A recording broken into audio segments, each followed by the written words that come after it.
Hi, welcome to my channel. For those of you who are new to the channel, welcome. If you're not new, good to have you back. Alright, to the book review. Before we jump right into that, we're just going to take a moment and relax for a second. Get comfy in your seat. Get yourself a cup of tea. So, sit back, take a sip, and let's dive right in. Today's book we'll be discussing is The False Prince by Jennifer A. Nielson. It is, get my notes out, it's a fantasy. It's young adult, so 14 plus age. Published by Scholastic in 2012, and it has about 342 pages. Jennifer A. Nielson is an American author. About the author in the back of the book says, Jennifer A. Nielson collects old books, loves good theater, and thinks that a quiet afternoon in the mountains is a nearly perfect moment. Says she lives in northern Utah with her husband, their 3 children, and a perpetually muddy dog.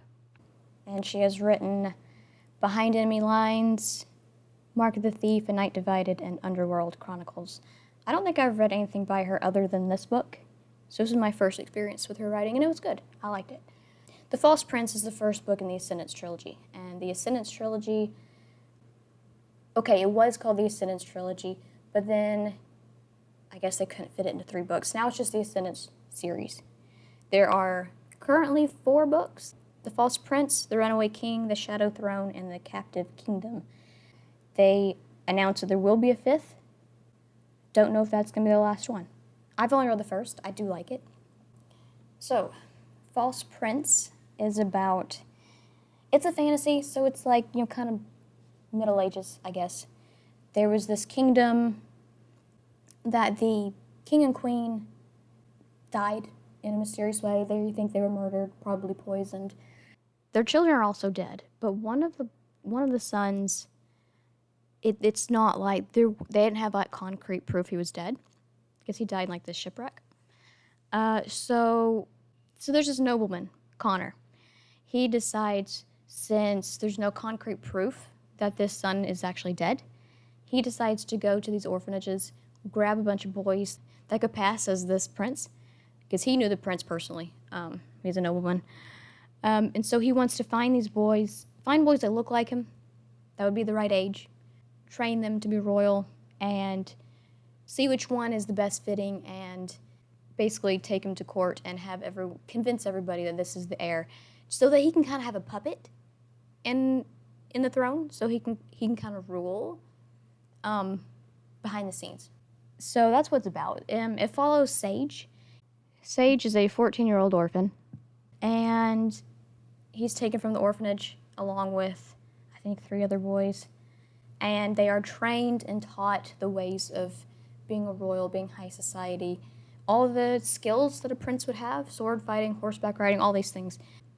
They teach them how to do these things. Sage is very reluctant. He doesn't want to do any of this. He's a very good pickpocket. He likes his life. He doesn't really want any of this. He's very defiant. He gets in fights. So, like, Connor doesn't really like the idea of picking Sage, because he is kind of a wild card, you don't really know what he's going to do, if you can really trust him to do a good job passing as the prince. At the same time, he kind of looks the most like this missing prince, Prince Jaren. So anyway, Sage and these other boys are being taught to fill this role. Now, that's basically what the story is about, and that's kind of what bugged me. Yes, I like this book. I would give it a 4 out of 5. I did like it. It's my only issue with it really was they spend like the entire book training these boys to be royal. I thought that would take maybe half the book, and then they're going to spend the other half trying to convince everybody that the one they chose is the prince. But no, that doesn't happen till like the very end. That once Connor chooses who he wants to be the prince, the very end they try to take him to court and have people convince people. That was where I thought it was interesting. Like, oh, is this boy gonna pass off? Are they gonna believe him? Are they gonna accept it? Is he gonna do a good job? That's what interested me. I didn't care about all the teaching and all the training they went through, but that's what the book focuses on. So I thought in that respect it was kind of boring. But at the same time, Sage is a very interesting character, and to to read about him, like, getting into fights and being such a hothead. It's interesting. It is. I just wish it would have moved a little quicker and kind of get on with the point earlier. Maybe that's just me, but that's what I thought. Like, it took me a while to finally get through it, but once I got to the end, when you're trying to see their whole plan play out, that's when I was, like, really interested in it. There are a few twists, because it's like you don't really fully have all the information. Everyone's just kind of giving you half-truths, and it's like, what's really going on? So there is that. It's good. Because, like, you realize there's kind of more lies and treachery going on. I pretty much had it figured out. Like, I knew what was going to happen with this big twist. I kind of expected it.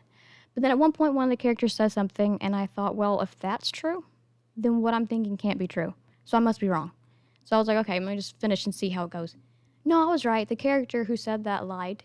And so I had it figured out, actually. And another thing that makes this book, that keeps it interesting, you got the layers of deceit and lies, but there's even more than that. There's, Connor wants to fool the country. And there are other noblemen. There's like a whole bunch of these noblemen who kind of have a hand in the royalty. Like a council, I guess. And if anyone finds out that he's trying to pull this, trying to fool everybody that this, one of these orphans is the prince. I mean, if they get found out, then they're gonna, he'll be put in jail, they're gonna be found out. So there's this other nobleman who gets kind of suspicious that Connor is up to something. And so they kind of have to sneak around him and, like, not, it's all a bunch of secrecy.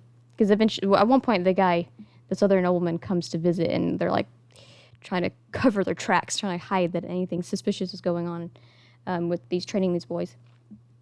And so that's just another element of, the secrecy going on. I just wish less of the book focused on all the training. I thought that was it kind of got old after a while. But I don't want to deter you from reading it. It was a good book. And besides, it's not about what I think. I'm just trying to give you books for you to look into if you might like it. So, but I do give it a 4 out of 5. It was good. I don't think I have any spoilers for you today either. I could tell you the twist. But if you've read it, you know what I'm talking about. I don't really need to go into that. I don't really have anything else to really talk about. All right, now I'm going to read a snippet from the book. I'm just going to start in chapter 1, and I'll read a little bit. If I had to do it all over again, I would not have chosen this life. Then again, I'm not sure I ever had a choice. These were my thoughts as I raced away from the market, with a stolen roast tucked under my arm. I'd never attempted a roast thievery before, and I was already regretting it. It happens to be very difficult to hold a chunk of raw meat while running.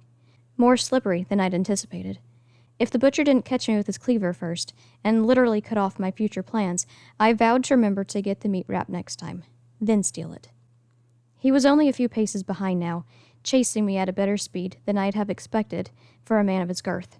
He yelled very loudly in his native language, one I didn't recognize. He was originally from one of the far western countries. Undoubtedly a country where killing a meat thief was allowed. It was this sort of thought that encouraged me to run faster. I rounded a corner just as the cleaver suddenly cut into a wood post behind me. Even though he was aiming for me, I couldn't help but admire his throwing accuracy. If I hadn't turned when I did, the cleaver would have found its target. But I was only a block from Mr. Belledy's orphanage for disadvantaged boys. I knew how to disappear there. And I might have made it, if not for the bald man sitting outside the tavern, who stretched out his foot in time to trip me. Luckily, I managed to keep hold of the roast, although it did no favors to my right shoulder, as I fell onto the hard dirt road. The butcher leaned over me and laughed. "About time you get what's coming to you, you filthy beggar." As a point of fact, I hadn't begged for anything. It was beneath me. His laughter was quickly followed up by quicks to my back that chased my breath away. I curled into a ball, prepared for a beating I wasn't sure I'd live to regret. The butcher landed a second kick, and had reared back for a third, when another man shouted, "Stop!" Okay, I think I'm actually going to stop there. That kind of gives you an idea of what kind of person, what kind of character Sage is. He's very strong-headed, I guess. He's not afraid to do what he wants to do. He's not intimidated by these people. He said he wouldn't even live to regret it if he got beaten. He doesn't care. He's just going to do it his thing. He's not afraid. And right then, some guy stops him, and that's kind of what starts the chain of events. This stranger who kind of steps in to save him, but he's got his own plans. Dun dun dun. Anyway, so that's a little snippet from the book itself. Right, next we're going to look at some reviews from Goodreads.com. Oh, it's got a 4.2 rating, which is pretty high. This person says, this was such a fun, quick read. I couldn't put it down. I just had to keep reading. I love the main character and the way he not only kept secrets from the other characters, but from us as readers. And the dialogue in this book is phenomenal. Can't wait to pick up the next one and plan to do it very soon. Yeah, I haven't read the next one either. I think since I like the ending of this one a lot, I think I'd probably like the next one better, because like the first one's just kind of setting it up. So I should probably read the next one. I just haven't yet. This person says, now I remember why I gave this book 5 stars, and it had me hooked just like the first time. I love this series so much. They continue saying, listen, this book is so good it got my brother who hates to read to freaking read. So basically, if you don't like to read, maybe this will hook you in. I don't know. It's a good one for boys. I definitely think it's good for boys. You know, it's sword fighting, it's treachery, it's lies, it's deception, it's, you know, it's good. There aren't really many, there's like maybe one girl character in the whole book. He kind of befriends the servant girl. So yeah, it's a great one for boys. This person said, I went into this book with absolutely no expectations and came out gasping and fangirling and hyperventilating, which is the absolute best way to experience a book. That's great. I love when you find a book that just you really click with, you know? It's great. And, you know, a lot of these reviews are saying it's just as good the second time around. And this person says, The False Prince by Jennifer Nielson is, in my opinion, exactly what juvenile fiction middle grade fantasy is supposed to be. Anyway, the general idea here is people like it even as a second time around. It is a good book.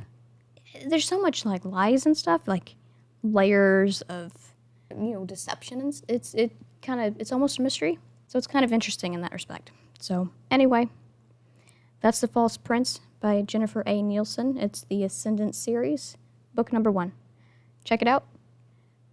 I think that's all I've got for you today. Thank you so much for listening. Hope you had a good time. And remember, you can check me out on Twitter at Books and Bits, and also on Goodreads. Just search for Books and Bits. And if you haven't already, please subscribe to this channel and like this video if you enjoyed it. And also, you can comment below with any thoughts you have on this book in particular. Anyway, I hope you all have a wonderful day. And until next time, guys, happy reading.